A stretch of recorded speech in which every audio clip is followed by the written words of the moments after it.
Booster. Go. Retro. Go. Vital. We're go flying. Guidance. Guidance go.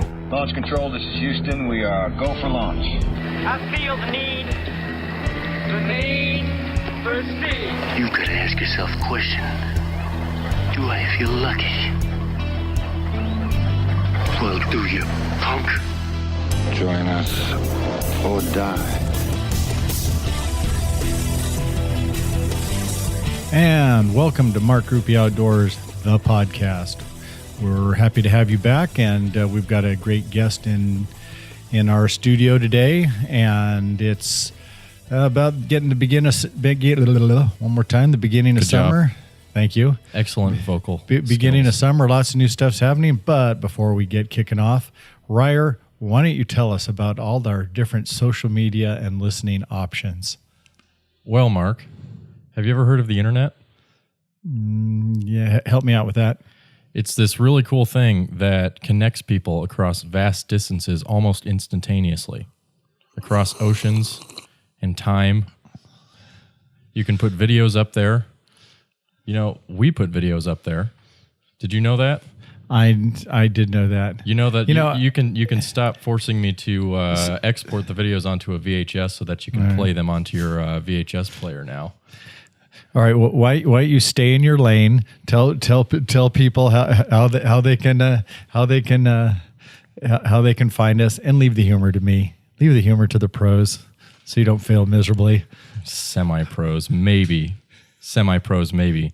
Well, if any of the listeners out there do have a connection to the internet, you can find us at Facebook and Instagram and YouTube at The Community Show. You can also find us at thecommunityshow.tv or markgroupieoutdoors.com.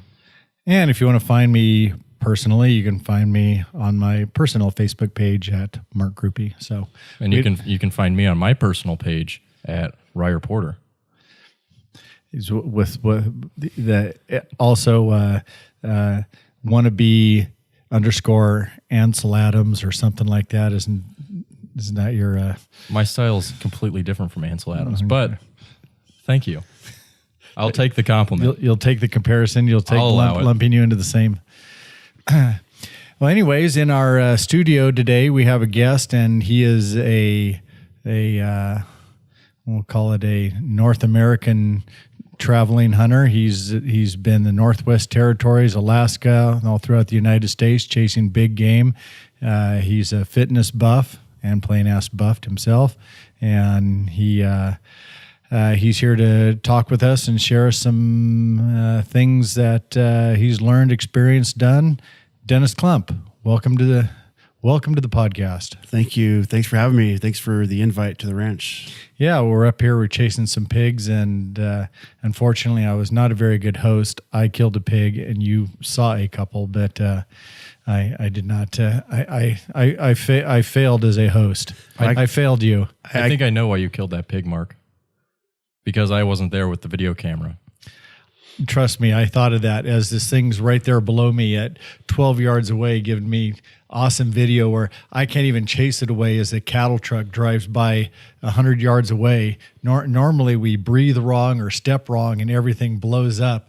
This one, the cattle truck drives by, bouncing aluminum trailer, clang, clang, clang, and this thing just froze in the grass. Once the truck went by, he went back on. It's the curse of the camera. It's real, folks. It's the curse of the camera, and it sat there 12 yards away, just nothing, just sitting there.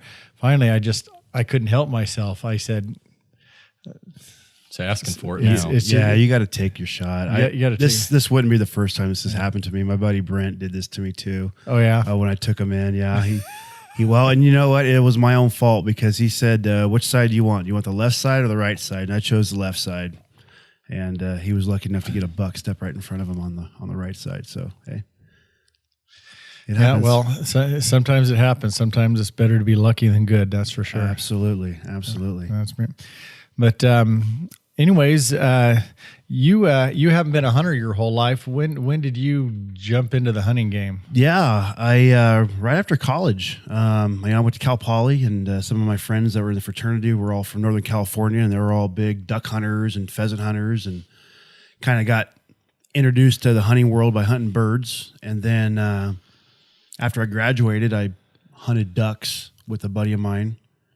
And then in 2004, I was invited to do a bear hunt. That was back when you could run dogs on bears, and that was my first big game Here in animal. California? Here in California, yep.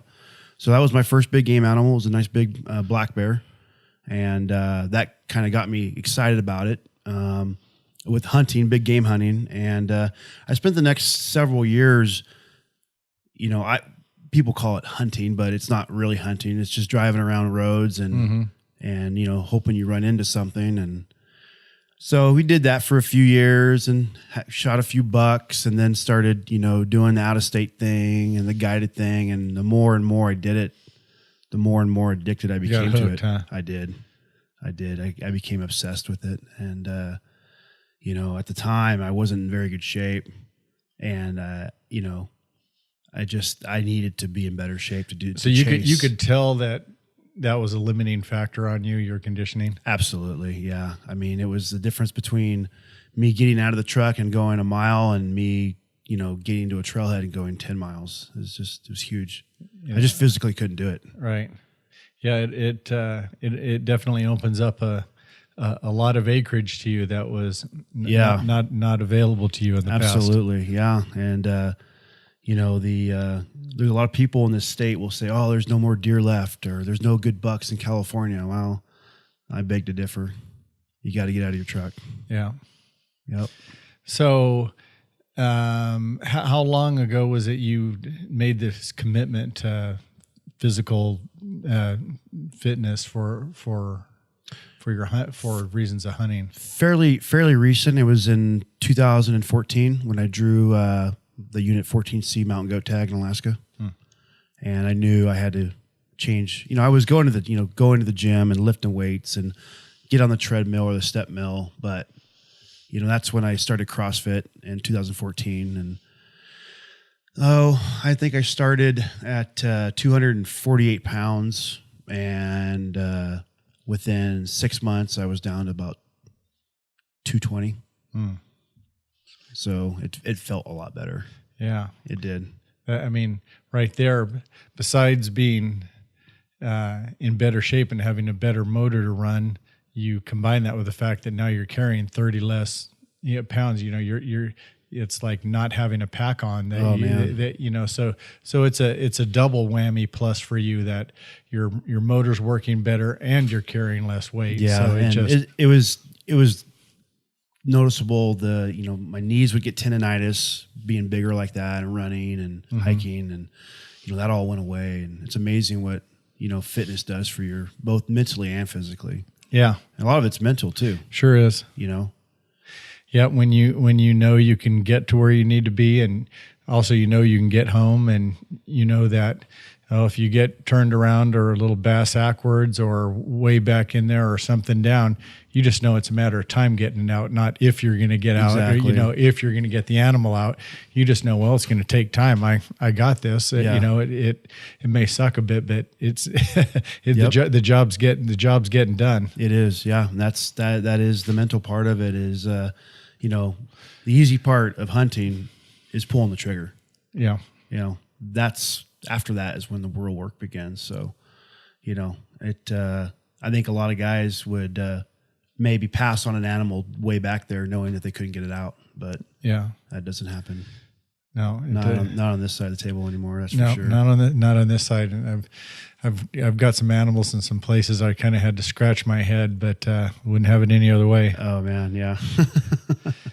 So you got into CrossFit, lost some weight, got your conditioning up, but now you kind of moved into another challenge with this train to hunt game. Yeah, I went on a guided elk hunt in Idaho. I think the next year, and I had never shot a bow before.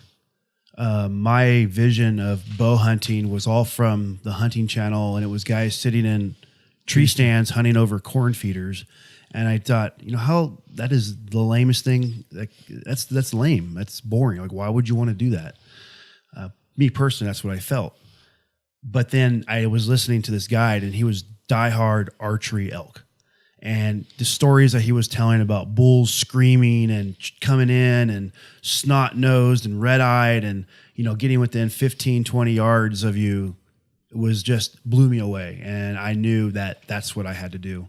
So, in 2000, I think 15, no, I think it was 2014 is when I bought my first bow and I started shooting, and I went on my first archery elk hunt that year. And I didn't kill anything, but we got close, and I became just absolutely instantly addicted. But we were hunting Idaho backcountry, and I was in decent shape. But I knew that if I was in better shape, I could get a little bit further in, or could have maybe had a little more endurance to keep going. You could have, or got a little bit closer, a little bit faster, or something. Absolutely. And then that's when, through social media, somebody tagged me in a post, and it was this train to hunt thing, and I looked at it, and it was basically a bunch of people running around the mountain shooting targets. And I'm like, wait a minute, they're doing kind of CrossFit stuff. They're running, they're shooting bows. Those are three things that I thoroughly enjoy, And so Brent, him and I kind of were messaging back and forth, and we're like, hey, let's do it. Let's go to Nevada. Let's do it. So we competed in that one, and I had this grand allure of like winning the competition because I was, I was doing CrossFit, and you're the baddest guy in the mountain. I'm baddest guy in the world, and I shoot a bow, and I absolutely just got my ass handed to me.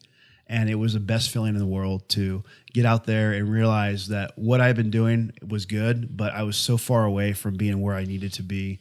And being out there with seeing guys like Dave Baronio and Trevor Niesrath and Mark Warnke and Willie Bybee. I mean, these are just absolute studs of men who can just get it on as far as pack miles and miles and run and shoot a bow with precision accuracy at super elevated heart rates. And I was just thinking, I want to do that. I want to be that person. I want to compete. And so, that next season we just focused on shooting and running and carrying heavy packs up hills and just constantly doing it and working out in high elevation. And so that's, that just transformed. I could see both, Brent and myself were teammates last year in Nevada when we qualified for nationals. And, the transformation we made from 2016 to 2017 was just enormous.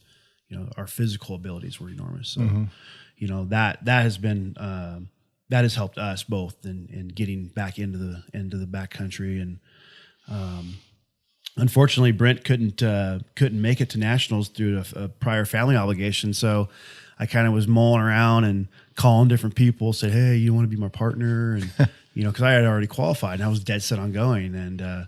And so finally, I was asking Scott Carr, and Scott's a stud. And I didn't want to. I wanted to pick Scott first or ask him first, but I didn't want people to think, "Oh, Dennis is picking a ringer to go to nationals this year."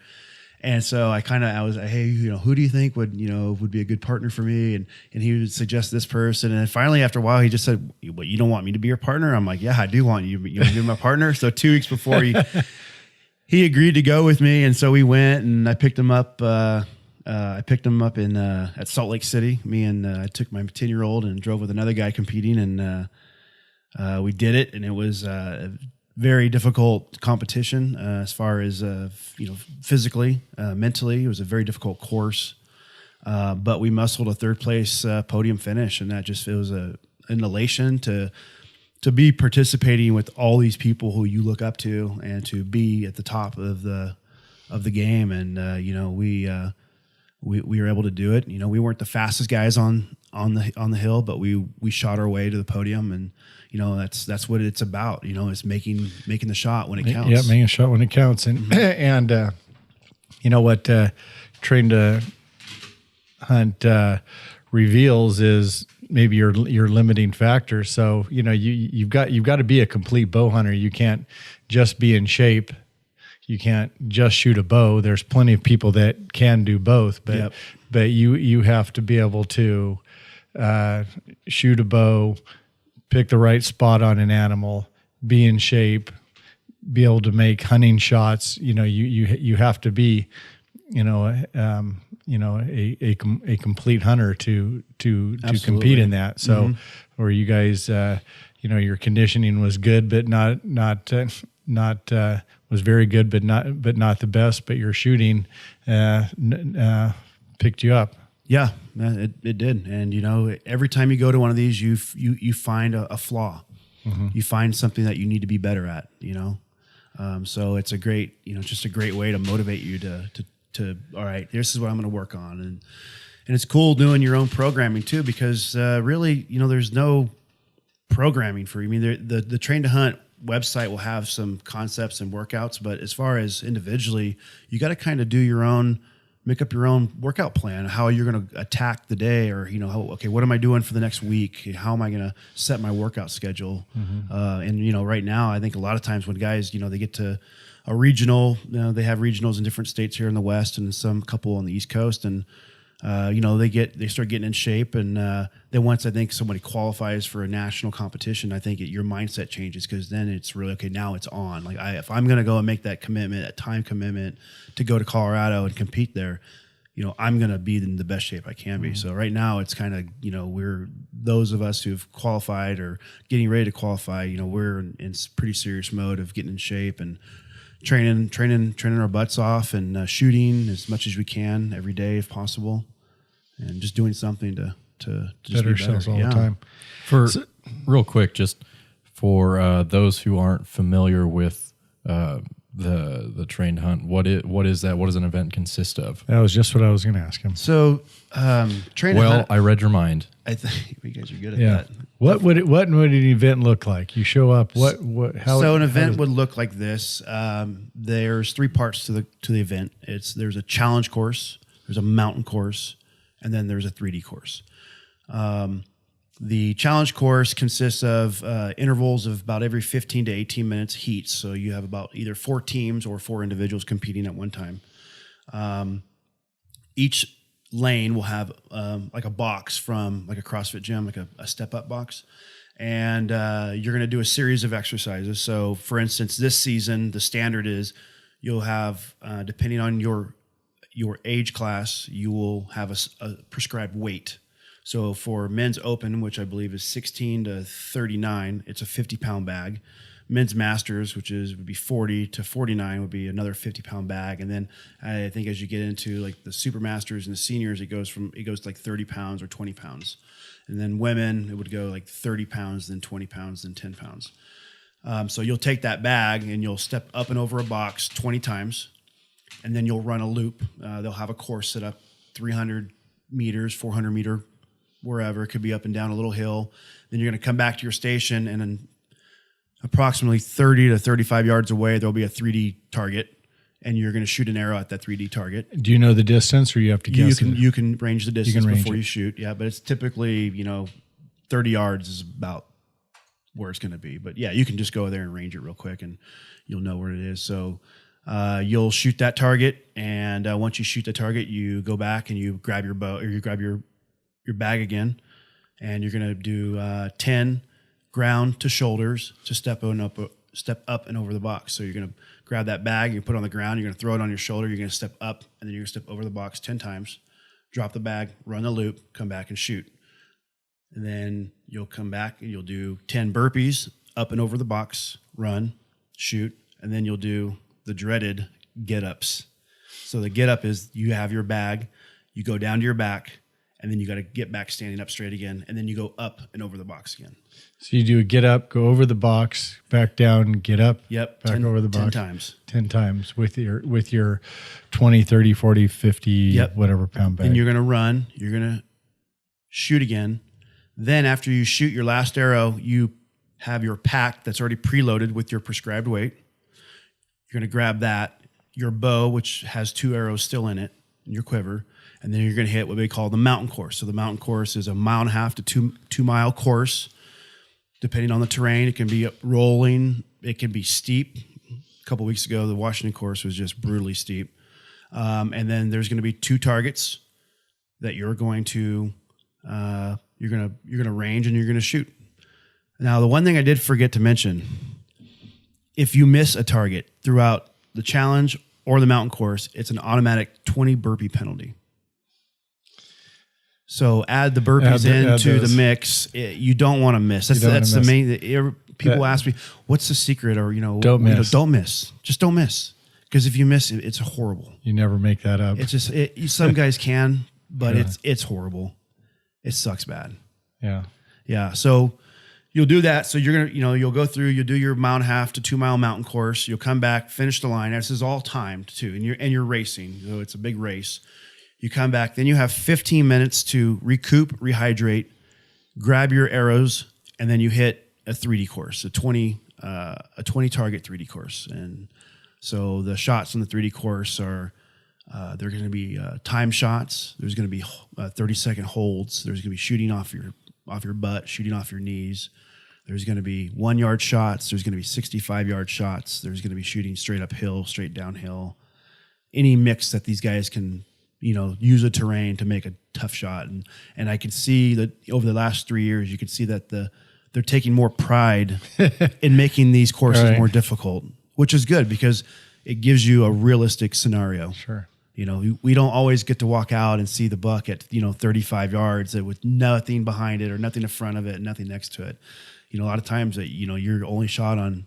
If you think about this, what if you had this 200-inch class buck, then the only shot you're going to have is a 50-yard shot through a small shooting lane, and you've never done it before. Mentally it's a tough shot to take. So this kind of stuff gets you there. Yeah.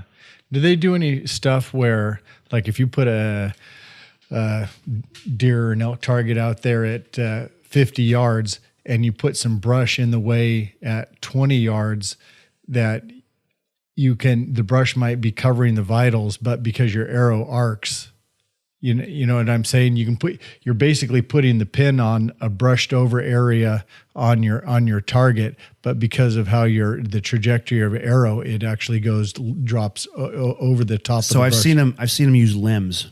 Okay. Yeah. Right. Same. So the target's lined up where you're looking, and your pin Is on the limb, but you're shooting. Oh, you're right. Yeah, it's kind of Same thing. Yeah. It's a cool shot. Yeah, it is, and it is a cool shot, and it's definitely a practical hunting one to master, because there's a lot of times, excuse me, that can be a factor. Mm-hmm. Are you okay, Mark? I'm okay. Do we need to get you cough drops or The Heimlich see a maneuver, doctor? I've had the opposite too, though, where you shoot, you have that animal out there at 50 yards, but you have low hanging stuff over front of, and his vitals are clear, but because of the trajectory of your arrow, it puts it through that. Yeah, brush. I could see that happening, especially in this sort of with these oak trees and these rolling hills. Those bucks, they're gonna like to bed down that shade in the afternoon, and if you stalk one, they're gonna get up, and there could be some branches right there hanging in front of it. Yeah, absolutely. Right. And so you can't just know the range and shot placement. You got to know your obstacles along the way. Yeah. So far, the coolest shot that I've seen the competition have. This will be next 2 more weeks is the Nevada competition, and that'll be my 7th competition. But the coolest one I've seen was you had to shoot 2 arrows in 10 seconds. The first was a small bear at like 20 yards, but then you had to move from one flag about 4 to 5 yards up and shoot another target that was uphill at 50 yards. And you had to do that under 10 seconds. Wow. And that was just, I missed it. And I think only one guy scored a perfect on both those, and that was Ryan Lampers. So basically it's draw back, whap, scurry, get, knock another arrow, draw back, whap. Yep. While you're breathing. Yep. And it doesn't, you say, oh, that's not too bad, but 2 and 10, 2 different distances and 2 very different elevations, angles of shot. It's not easy, but it's fun to do it. Yeah. It's fun to do it. Cool. So, you've been to Alaska, you've been to Northwest Territories. What animals have you brought back? Those were rifle hunts, correct? Yeah, they were. Well, my most recent was supposed to be a bow hunt, turned into a pistol and rifle hunt. But so I've hunted Alaska, big game hunted it 3 times. I've been hunting out in the Prince of Wales Island for the blacktail, which are awesome fun deer to hunt and delicious. Some of the best eaten game I've had. I drew the mountain goat tag, 14C several years ago, and hunted that. I passed on Abilene. We talked about that last night. I was dead set on. I had this mindset of I wanted to kill a book goat, and after that hunt, I said, okay, no more of that mentality. You go if you're going to go that far and you're going to spend that kind of money and put that time invested. You're coming back with something. Yeah. And then recently, I came back. 2 years ago, a little over 2 years ago, I booked a brown bear hunt.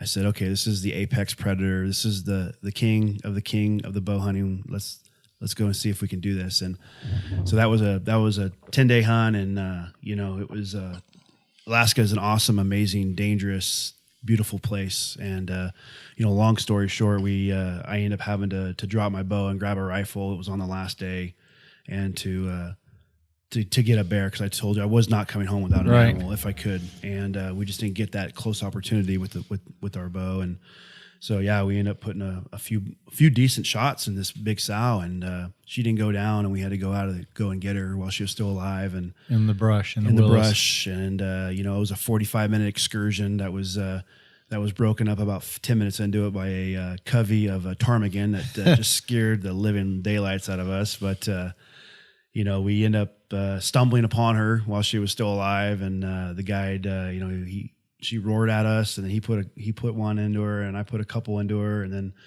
kind of just happened super, super fast, and it was like one of those days where you're kind of just happy to be back in one piece. Yeah. And then so that was my most recent one. I've been to the Northwest Territories. I hunted mountain caribou there, and that was an awesome bull I took, and that was on the last day of a hunt too. And I wasn't holding out at all. We just didn't see. It's caribou, or it's amazing because people talk of the how many caribou. The population is huge, but they're so nomadic, and they can be in a valley or in a basin for a day or a week, and then there might not be a caribou within 100 miles. They'll disappear. And I did see, it was kind of cool. I did get to see a huge moose at about 100 yards away. That was pretty cool. I've never seen a moose that close. That was pretty fun to see that animal, big animals. Been down to Mexico, hunted Coues deer, and shot my first buck animal down there. Shot a 121-inch. That's a nice Coues buck. Coues buck, and that was cool. Desert hunting is definitely different than hunting high mountain and cold climate. It's it's a lot of cactus and hot, but it was fun. I had a good time. I'm not sure if I'd go back to Mexico to hunt down there again, but I went there. I did the experience. Yeah. I enjoy hunting Idaho. Idaho is a great state. I'm actually headed back there. So tell us, you're hunting with Rawhide Outfitters. I am. Yeah, the Cranny family. Yeah. So Scott, my teammate and friend Scott Carr, he's been hunting with those guys for a long time, and he's said nothing but great things about them and how great of outfielder they are, and they're good guides. They know what they're doing. They're professionals. I haven't got an elk yet, and I want to get an elk. And I've eaten them before; they're delicious, and I want an elk. And I'm not there to go kill horns. I'm there to go get meat, and I do want to get my first archery elk. Would just be phenomenal, and so I'm excited about that hunt. You'll have a good hunt with them. They work hard for you. They know the area, and it's a good outfit. There's a hat right behind you from them. Oh, the listeners can't see it, but okay, yeah, there it is, right there. Just a curious fact. But I really, out of all the places I go, I still have my love here is right here in my backyard in D3, 5, and X8.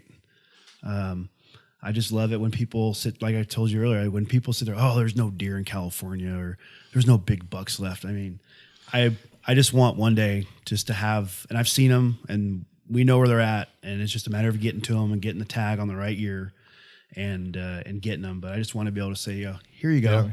Yeah. I guess where I shot this, So that's kind of my motivation. And plus, this state is so populated, and there's so many people here. You just have to get far back, in the nooks and crannies in the canyons to get away from all the road hunters and guys who are, there are a lot of them out there. Yeah, there is. So you got Idaho this year, and any other or bucket list stuff coming up that you've? Well, I was thinking, that Hawaii axis deer hunt back next spring might be okay. But bucket list stuff, I want to go back to Alaska again. I definitely want to try to get a brown bear with your bow. With a bow. I want to go back to Alaska, and I do want to archery hunt moose. I think that would be an awesome trip. You're going to get everything with a moose. You're going to be dealing with brown bear. You're going to be dealing with black bear. You're going to be dealing with big moose and calling them in, and you're dealing with water. You're going to be dealing with mosquitoes and everything. Yeah. The best and worst that Alaska has to offer. Yeah, I would. I've been to a lot of places, and I really think that if you really want to just test your mental mettle, go to Alaska and hunt. Do a 10-day hunt or whatever it is, because that it'll wear on you, because the weather, it can be a typical Alaska 10-day hunt would be a couple days of nice and then a couple days of okay and then the rest crap. Right. And you may be stuck in your tent for days. Yep. Done there. Pinned down. Done that. Yep. Mm-hmm. And so yeah, I mean, I've got a few more animals on my list that I really want to get after. I look at places like Western Oregon, and to hunt Roosevelt's there would be, that country is just steep and thick, and there's no easy way probably to get in and out and haul an animal out of there. So that would be a great challenge to do. That's just kind of plugging away. Well, that's awesome. That's awesome. Those are great stories, great adventures. We got to get this pig. Yeah, this was my first real pig hunt. Okay. I told you I've been driving around ranches before with the gun hanging out the window, hoping to run into one, but this was our first pig, and I thought it was cool. I mean, last night we're coming in, it was a little late. I think we were about 5 minutes, a little slow on this one, but we had 2 pigs 30 yards from us, and there was just, you could barely see them, and there was hardly any light left, but it was just cool. And then this morning we saw one at about 100 yards, 80 yards, and try to put a stock on that one. And then I thought I saw a couple, but ended up one being a turkey and one being a couple of rabbits. Yeah.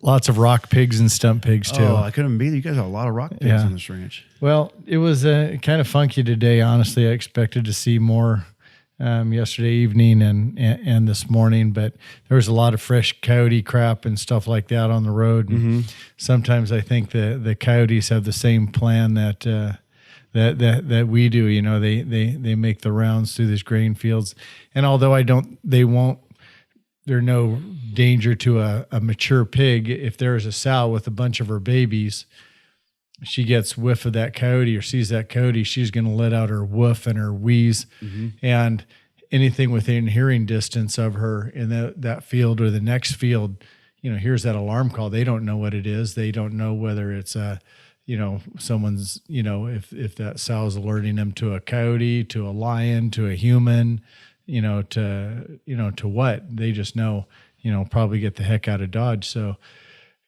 they, sometimes I think, those sows will, let off an alarm when they've got their young ones out there when they see danger, and it kind of clears out those fields. And I swear that happens sometimes.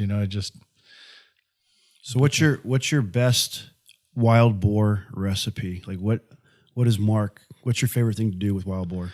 So I like to taking those back straps, and if you like to marinate them, but just season them well, and just throwing those suckers on the barbecue is awful good. Also, we take the front shoulders, neck roast or whatever, and throw it in a pressure cooker with whatever your recipe might want to be, and do that slow cook thing, and sometimes you can do that for a while, and then put it into a foil tray and throw some barbecue sauce on it and throw it in on the barbecue and let it go for another couple hours till it starts really falling off the bone and making a pulled pork thing. So that's a great thing. Those Tenderloins, same thing. I know barbecue those tenderloins.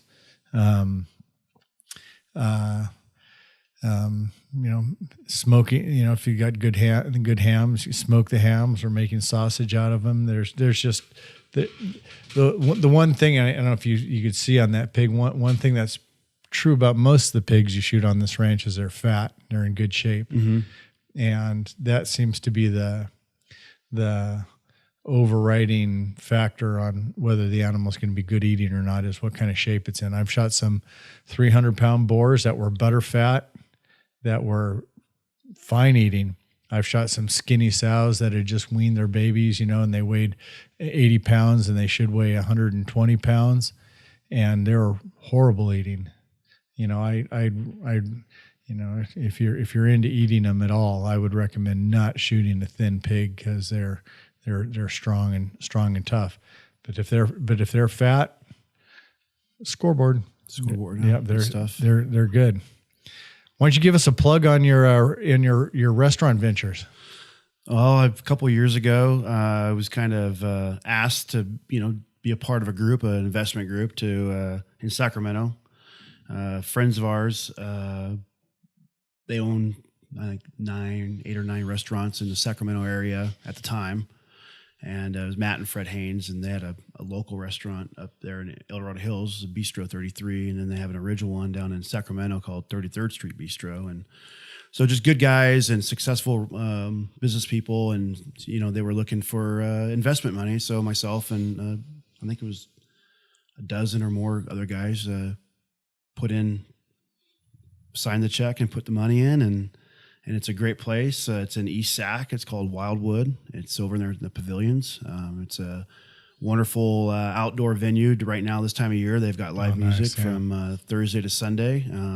They've got a great whiskey bar. The sommelier, or the general manager, was a sommelier at a great restaurant in Tahoe called Lou Marnell's. I don't know if you ever been I've there, heard of that, but it's the coolest. I've heard wonderful things about it. I've never been there, but this place comes with high credentials, and Mark is our general manager now, and he's got a great wine list, and it's simple food. It's a small menu.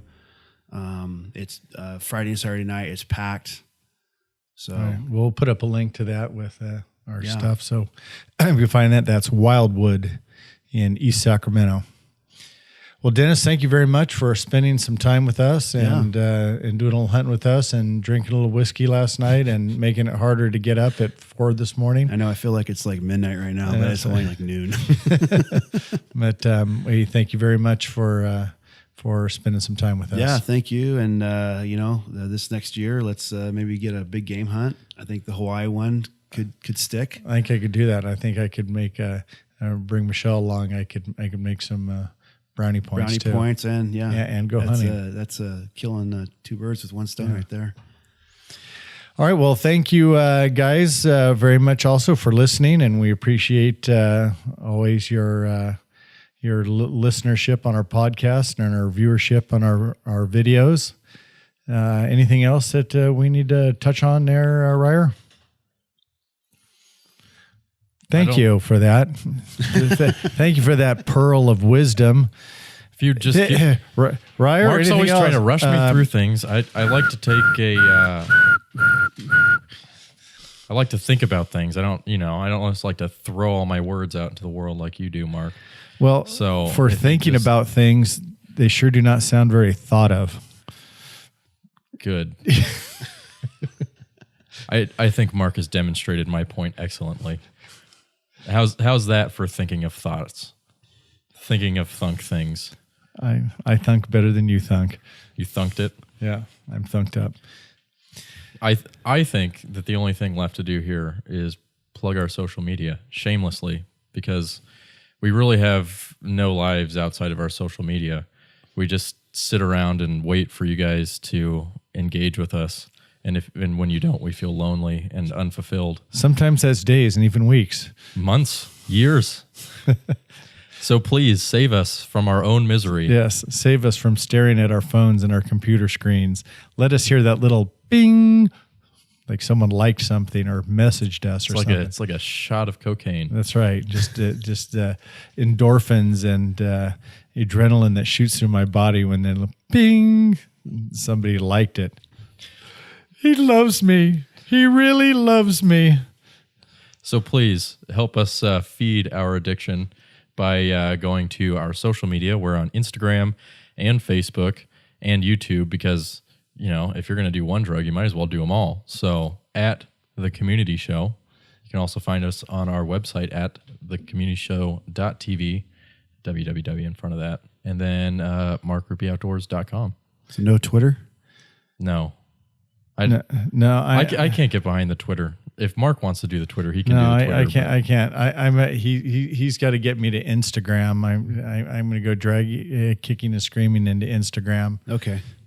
So that and of course Ryer's got his Tinder accounts. So you like can, 5 of them. We just learned about burner accounts today. I had to explain those. Ryer's got 5 Tinder burner accounts going, so you can find him on those. Just look for the guy that looks like a young Santa Claus. Young Santa Claus. I've never heard that one before. Chris Dingleberry. Keep them coming. We're rolling good now, folks. So there you have it, folks. You can find us at all those places. Again, we appreciate you very much, and we will see you and talk to you next time at Mark Ruppy Outdoors, our podcast.